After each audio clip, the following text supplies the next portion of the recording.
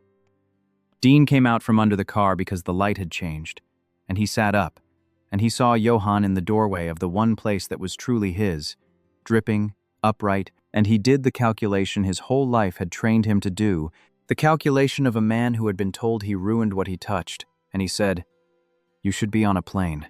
I gave the plane back. Yoan came into the shop, out of the rain, crutches loud on the concrete. I gave all of it back. The plane, the school, the family concern, the accounts my mother's been managing. I'm broke, Dean. As of about an hour ago, I'm the poorest I have ever been in my life, and I have never once felt like this. Dean got to his feet, slow. Yohan, I did this to give you. I know what you did it to give me. You did it to give me a cage with a view, because you looked at gold and couldn't imagine it locks. Yohan stopped, an arm's length away, close enough now that the scents in the shop had started to move toward each other. The warm terracotta and the cold orchard. That third thing beginning under the smell of the rain. You want to apologize to me. Don't apologize for leaving. Everybody leaves. I'm used to leaving. Apologize for the other thing. What other thing? But Dean knew. His voice had gone rough. You decided, Yohan said. You stood in my house and decided what my life should be, and called it love, exactly like they do. And you were the one person on this earth I thought would never do that to me.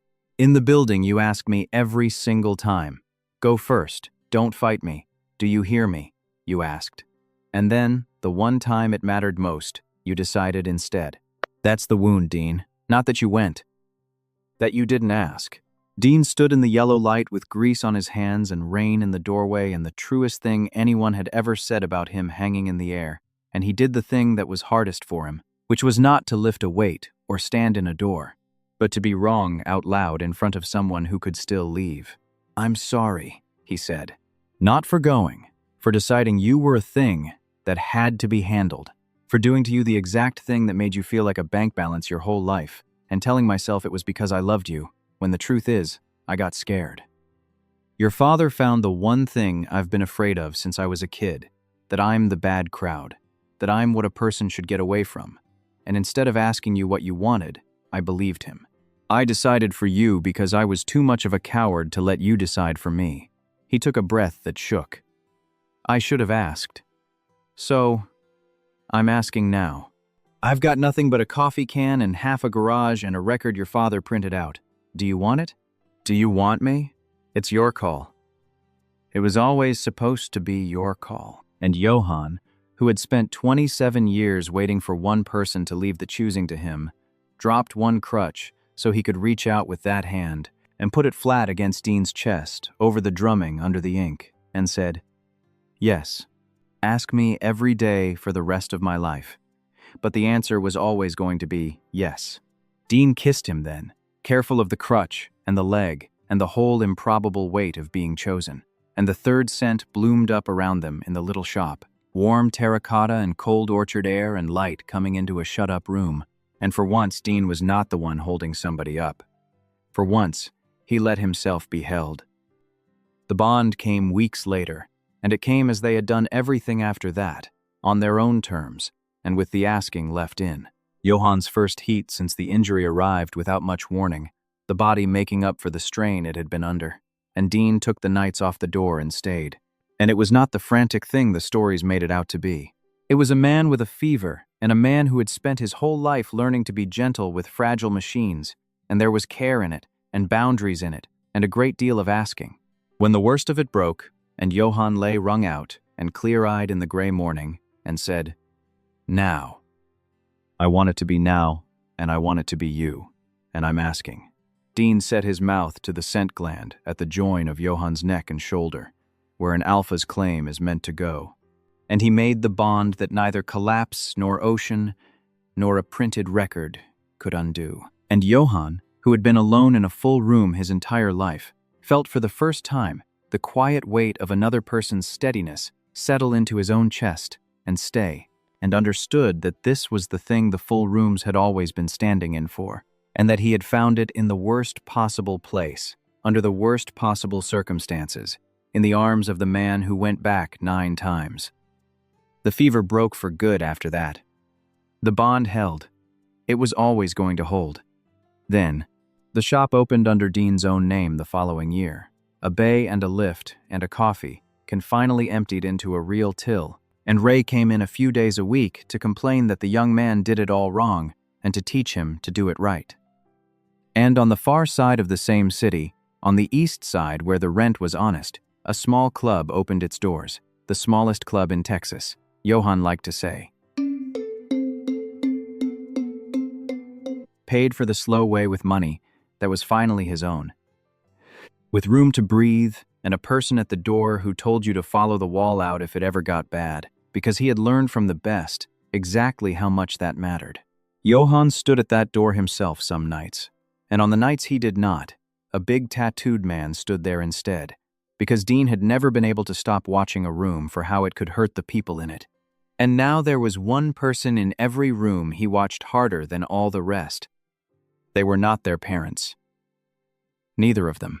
Dean, who had no parents to speak of, and Yohan, who had the kind you could not speak to, built the thing between them out of the one material neither had ever been given, which was the simple, daily, unglamorous fact of being chosen and staying chosen. Some nights, when the club had emptied and the last of the staff had gone home, Yohan would find Dean at the door and lean against the frame beside him, and they would stand there together in the quiet, the bouncer and the rich man's son who was not rich anymore and had never been happier, and neither of them would say anything, because the quiet did not need filling now. It had a person in it. It had, at last, for both of them, a folding chair that was never going to be empty again. The end. Thank you for listening.